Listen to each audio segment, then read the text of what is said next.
A cadeira. Apresento-lhes a cadeira. Esta aqui é uma cadeira estofada com couro preto, macia, uma delícia de se sentar. E ainda tem a vantagem das rodinhas, que permite ao usuário se locomover em uma longa sala, escritório ou até mesmo um quarto. Seus braços estofados nos permite um melhor descanso ou um tempo maior de leitura. Esta cadeira poderia ser qualquer outra, de plástico, de madeira, simples como a vida deveria ser. Quando era criança, me apresentaram a esse objeto tão perigoso, mas naquela época não sabia que uma cadeira poderia matar. Meu primeiro contato com uma cadeira não foi bem uma cadeira, e sim um banco, que minha mãe insistia em chamar de banquinho. Estava no ventre materno quando meu pai arremessou o banquinho da penteadeira na crescida barriga dela. Sobrevivi, e nos anos seguintes, por motivo de ciúmes, meu irmão tentou me acertar com uma cadeira posta em cima da mesa. Falhou. Somente quando cresci é que percebi o quanto esse objeto é perigoso. Descobri que a maioria das pessoas vive uma vida cadeira, o que me levou a pesquisar sobre o assunto. Cadeira no dicionário, um substantivo feminino e concreto, um objeto utilizado pelos seres humanos na intenção de se sentar, de dar descanso ao corpo. Observe, caro leitor, que na minha vida por 2 vezes a cadeira fora utilizada como arma, de forma tão concreta e certa como qualquer substantivo é na realidade. E de nada me valeu a descrição realizada pelo dicionário, o que explica a diferença entre ser uma letra, uma mera palavra a descrever o real, e ser de fato a realidade. Sabia que a maioria das pessoas havia contraído um vício, o de se deixar levar pela inércia, por ausência de se fazer verbo e ficar ali, sentado, esperando a vida passar, algo que nunca ocorrera comigo. Procurava vencer na vida, época que conheci a chamada cadeira teste. Sentava e realizava provas na intenção de conseguir um emprego. Falhei. Era o início de meu medo. Estava ficando com medo de cadeiras.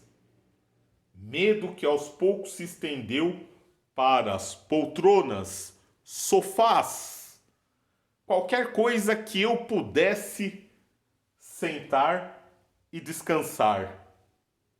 Estava com cadeirofobia. A imagem mais clara que tenho da cadeirofobia foi quando, ao realizar um teste em uma seguradora do Itaú, próximo ao metrô Conceição, após passar em primeiro lugar, fui aprovado na entrevista, quando uma senhora achou melhor contratar uma moça, já que o serviço era mais interno do que externo. Se fosse para trabalhar mais na rua, eu te contratava. Ali estava eu sentado, na cadeira daqueles que esperam alguma coisa. Do outro lado, estava ela sentada, na cadeira daqueles que tem autoridade para comandar, para transformar a fala em pragmatismo. Do alto da poltrona, pensei que aquela mulher estivesse sentada num trono. O que é uma poltrona, se não uma cadeira de luxo?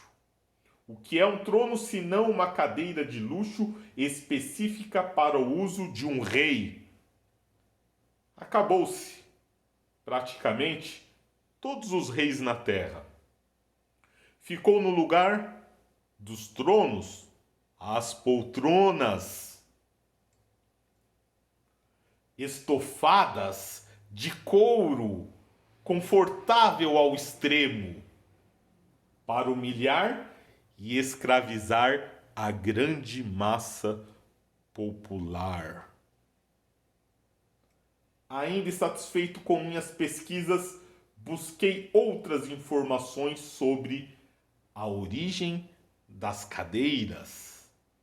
Então descobri que não estava tão errado quanto a comparava com o trono.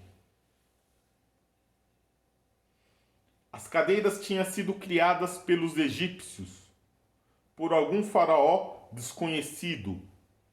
Era um artigo de luxo e, como todo artigo de luxo, associei a cadeira ao mal da luxúria. Não me foi difícil imaginar a multidão de operários miseráveis sendo demitidos de seus empregos por doutores sentados em suas confortáveis poltronas. Os mesmos miseráveis que muitas vezes, durante as horas de trabalho, desejam uma cadeira para descansar. Seria apenas a necessidade fisiológica do descanso? Ou estaria oculto uma vontade humana? O desejo de comandar, de ser o maioral. Há quem diz que fora esse sentimento egoísta que levara Lúcifer, o filho da luz, querer o lugar de Deus. Ora, esse lugar não é representado no céu pelo trono de Deus? Também foram os egípcios que criaram o encosto das cadeiras, permitindo assim que pudéssemos ficar com o corpo sempre reto. Colocaram pernas nas cadeiras, pernas com formas bestiais. Em algumas, conseguimos enxergar uma serpente em suas pernas. Então, comecei a me questionar o porquê daquele objeto ter pernas e braços. E se tem pernas e braços, o lugar do encosto e de se sentar pode ser visto como um corpo. A cadeira foi feita pelo ser humano, à semelhança dele. Assim como nós, um dia fomos feitos à semelhança de Deus. Seria a cadeira divina? Ou ela não passa de um retrato desfigurado de nossas almas? Um retrato doentio das mazelas ocultas em nós. A cadeira também é uma imagem da violência. Quando cheguei ao auge da minha cadeirofobia, um amigo me mostrou uma luz. Ele disse que existiam muitas pessoas que utilizavam a cadeira de rodas na intenção de se locomover. A cadeira de rodas fazia parte da vida daquelas pessoas, como se fosse uma parte essencial do corpo. Dormi tranquilo por um bom tempo com aquela resposta. Mas um dia, conversando com outro amigo, fui lembrado da existência da cadeira elétrica, um objeto criado com a única intenção de matar. O medo que eu havia expurgado voltou a mim rapidamente, pois o mesmo amigo ainda me disse que a cama poderia ser visto como uma espécie de cadeira. A cama, lugar em que dormimos e nos colocamos próximos à morte. O que eu tinha era medo da morte? Não, não tinha medo da morte. Tinha medo de não agir na hora certa da vida, quando ela aparece e nos exige a participação. Eu não tinha cadeirofobia, eu tinha medo de não saber a hora de agir e assim viver uma vida cadeira. Meu pai viveu esse tipo de vida e foi desse jeito que criei esse medo. Quando as coisas ficaram difíceis, ele preferiu ficar sentado, esperando que a vida se resolvesse sozinha. Mas ela nunca se resolve sozinha a ponto de que aquele que resolve viver sem atitude passa a viver por aquilo que os outros lhe impõem. São os mesmos outros que não se prenderam a cadeira nenhuma. Nunca foram amarrados. Quando entendi isso, entendi que nós somos o resultado daquilo que fazemos conosco, ou somos o resultado daquilo que os outros tentam fazer de nós. Era sempre eu e os outros. Descobri que a violência que hoje abomino também faz parte de mim.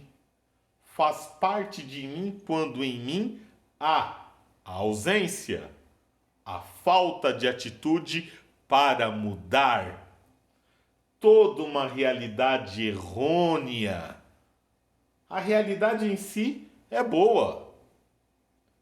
É a humanidade que a faz imperfeita, pelo simples fato de almejarmos uma cadeira melhor. A poltrona posta em direção ao sol. E para consegui-la, rebaixamos a humanidade à barbárie. Há um ditado que diz que o mal prevalece quando os justos se omitem. Agora, estou sentado, mas não estou ausente, nem parado. Estou escrevendo estas palavras no mesmo instante que sinto a vida fluir em mim como uma luz dançando, repleta de movimentos. Conto a cadeira do meu terceiro livro de contos, Ontologia. Um abraço.